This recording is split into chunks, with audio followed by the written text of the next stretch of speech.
पिछले कुछ दिनों से नोटिस कर रहा था कि मेरे अंदर मोटिवेशन इनफ होती है, मेरा मन भी करता है वीडियो बनाने का, लेकिन तब भी मैं काम नहीं कर पाता हूँ। मैं अपना ज़्यादातर काम दोपहर को करता हूँ, लेकिन दोपहर को मुझे नींद से आने लग जाती है, जबकि मेरी नींद ऑलमोस्ट पूरी कंप्लीट रहती है, लेकिन तब भी मुझे नींद आती है और थोड़ी देर में दिमाग की ऐसी की तैसी हो जाती है। फिर अपनी जगह से उठकर वीडियो बनाना ही सबसे ज़्यादा हार्ड काम बन जाता है। लेकिन मान लो मैं उठकर वीडियो बना भी लूँ, मान लो मुझे रिकॉर्डिंग करनी है, और जब मैं रिकॉर्डिंग करने बैठूँ तो मेरा दिमाग एकदम स्टक हो जाता है, फ्रीज हो जाता है। मेरे दिमाग में जो वर्ड्स होते हैं जो मुझे बोलने हैं वो मेरी जुबान तक आ ही नहीं पाता है, मैं ऐसे बोल देता हूँ, ऐसा होता है मेरे साथ। बहुत ही गलत चीज़ होती है। परसों ही मुझे पता चला कि मेरे माइंड सेट में कोई कमी नहीं है, मेरे मोटिवेशन में कोई कमी नहीं है।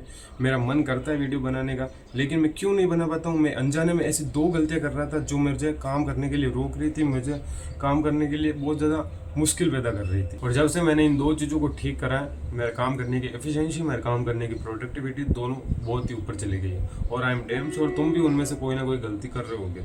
और अगर तुम्हें भी प्रोडक्टिविटी में कोई प्रॉब्लम आती है तो ये वीडियो देखो, तुम्हारी प्रॉब्लम खत्म हो जाएगी। अब सबसे पहले ये चीज़ जानने की जरूरत है कि प्रोडक्टिविटी की प्रॉब्लम शुरू कहाँ से होती है। अब देखो, हमारे माइंड में जब भी प्रोडक्टिविटी की कोई बात आती है तो सबसे पहले दो ही चीज़ आती है, मोटिवेशन और विल पावर। हम सोचते हैं कि ये दो चीज़ें सबसे ज़्यादा जरूरी है प्रोडक्टिविटी के लिए, लेकिन ऐसा नहीं है। प्रोडक्टिविटी और मोटिवेशन का इतना लेना देना नहीं है जितना हम सोचते हैं, बल्कि प्रोडक्टिविटी तुम्हारी बॉडी की एनर्जी और तुम्हारे माइंड की शार्पनेस पर डिपेंड करती है। और ये दोनों चीज़ें डिपेंड करती है तुम्हारे डाइट और तुम्हारे स्लीप के ऊपर। तो यही दो चीज़ें जिससे तुम्हारी प्रोडक्टिविटी पर सबसे ज़्यादा इफेक्ट पड़ता है। ट्रस्ट में, अगर तुमने इन दो चीज़ों को ठीक कर लिया तो तुम्हारा प्रोडक्टिविटी, तुम्हारा फोकस बहुत ज़्यादा इंप्रूव हो जाएगा जब भी तुम कोई काम करने बैठोगे। अब बात करते हैं कि तुम इस चीज़ को ठीक कैसे कर सकते हो। First, diet. अब देखो, इस पॉइंट को समझने के लिए मैं मेरा ये एग्जांपल देता हूँ। मैं पिछले कुछ 4-5 दिनों से ट्राई कर रहा हूँ कि मुझे वीडियो बनानी है। मैं सुबह उठता हूँ, मैं सोचता हूँ कि हाँ आज स्क्रिप्टिंग करेंगे, रिकॉर्ड करेंगे, वीडियो बनाएंगे, एडिटिंग करेंगे। लेकिन मेरा जो मेन टाइम होता है काम करने का वो 12 से 4 बजे का होता है। लेकिन उस टाइम में मुझे एक प्रॉब्लम बहुत ज़्यादा फेस करनी पड़ती है कि मुझे नींद आने लग जाती है, मुझे आलस आता है। लेकिन ये होता क्यों है? फिर मैंने काफ़ी रिसर्च करी, फिर मुझे पता चला एक यूट्यूबर है हमारे चैटेक भाई, उसने एक बार वीडियो में कहा था कि तुम अगर ज़्यादा कार्ब्स लोगे तो तुम्हारे ब्रेन स्लो हो जाएगा। फिर मैंने ये चीज़ को फील करा, फिर मैंने अगले ही दिन कार्ब्स को कंज्यूम ही नहीं करा।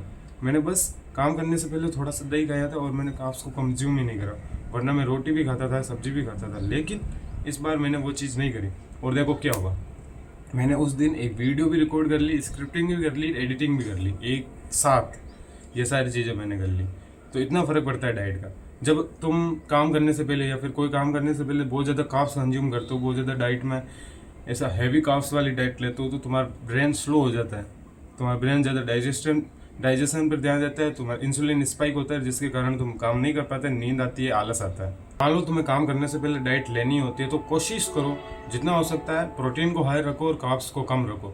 मैं भी पहले सोचता था इस चीज़ से ज़्यादा फर्क नहीं पड़ता होगा, लेकिन जनरली इस चीज़ से काफ़ी फर्क पड़ता है। मान लो तुम काम कर भी लेते हो ज़्यादा कार्बोहाइड्रेट खा के, अगर तुम कार्बोहाइड्रेट नहीं खा के काम करोगे तो और ज़्यादा एफिशिएंसी से करोगे और ज़्यादा प्रोडक्टिविटी से करोगे। Second, sleep. अब देखो, मैं स्लीप के जितने फ़ायदे सुनाऊँ उतने कम है। स्लीप तुम्हारी सब चीज़ में इंपॉर्टेंट होती है, तुम्हारे लुक्स, तुम्हारी हेल्थ, तुम्हारी प्रोडक्टिविटी, तुम्हारे काम करने की एफिशिएंसी, सब चीज़ में स्लीप जरूरी है। पता नहीं क्यों यूट्यूब के so called motivational speakers, self improvement YouTubers ये चीज़ क्यों कहते हैं कि अगर तुम 4 घंटे स्लीप लोगे तो तुम 2 घंटे आगे हो जाओगे। अब क्या यार, अगर देखो मैं तुम्हें सिंपल बात कहता हूँ, तुम्हारी स्लीप जितने घंटों में पूरी होती है, मान लो किसी के 6 घंटों में होती है, किसी के 7 घंटों में होती है, किसी की 8 घंटों में होती है। जितने घंटों में तुम्हारी स्लीप कंप्लीट होती है उतने घंटों की तुम स्लीप लो।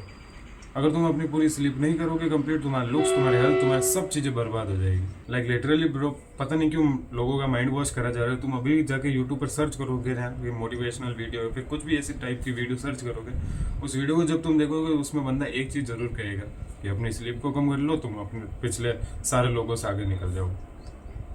शट ब्रो, तुम्हें ऐसी चीज़ बिल्कुल भी नहीं करनी है। तुम्हें बस एक चीज़ पर फोकस करना है कि तुम्हारी स्लीप कंप्लीट होनी चाहिए। मुझे पता है कि ऑलमोस्ट सभी बंदों की स्लीप 8 घंटों में तो पूरी हो ही जाती है। एटलीस्ट तुम्हें 6 घंटे की या फिर 7 घंटे की नींद तो लेनी ही है।